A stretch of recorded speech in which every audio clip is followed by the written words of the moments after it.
La Tenesarda lo identifico più con un periodo storico, più che con una zona che ovviamente è riferita a Nuoro. È un periodo storico dove questa città ha avuto la strana coincidenza, come spesso succede, di avere diversi personaggi che hanno vissuto in contemporanea e che hanno segnato un periodo bellissimo, culturalmente molto forte e a cui noi spesso ci ispiriamo.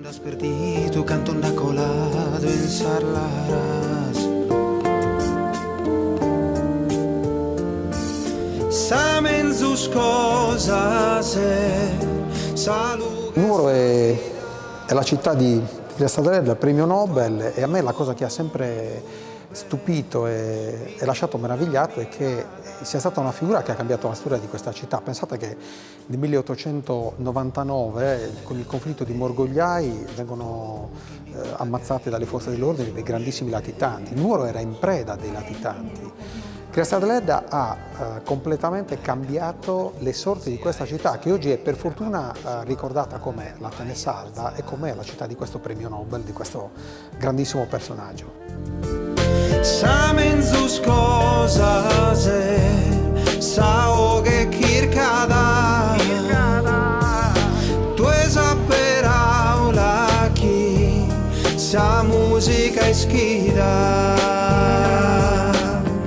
Chi viene a Nuoro deve per forza fare tappa in questi musei, dei luoghi importantissimi, sicuramente la casa di Cresta d'Aledda, che racchiude un po' tutta la storia di questa scrittrice e di quel periodo storico, il Museo Mann, che è un'eccellenza, e il Museo etnografico delle tradizioni popolari. Unito a questi posti direi che è necessario visitare la Statua del Redentore, posta in cima all'Orthobene, che in occasione del Giubileo del 1900 fu posta qui a Nuoro. Una grande opera d'arte fatta da Jerace che ha determinato la nascita della Sagra del Redentore, che avviene alla fine di agosto.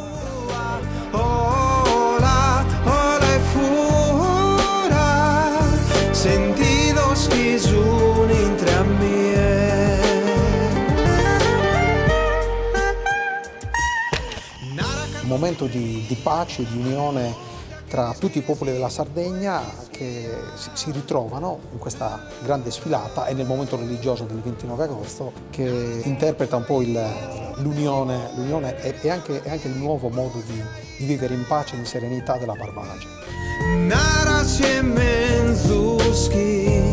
Sa vida nos perda, occhi visiata, una terra orta.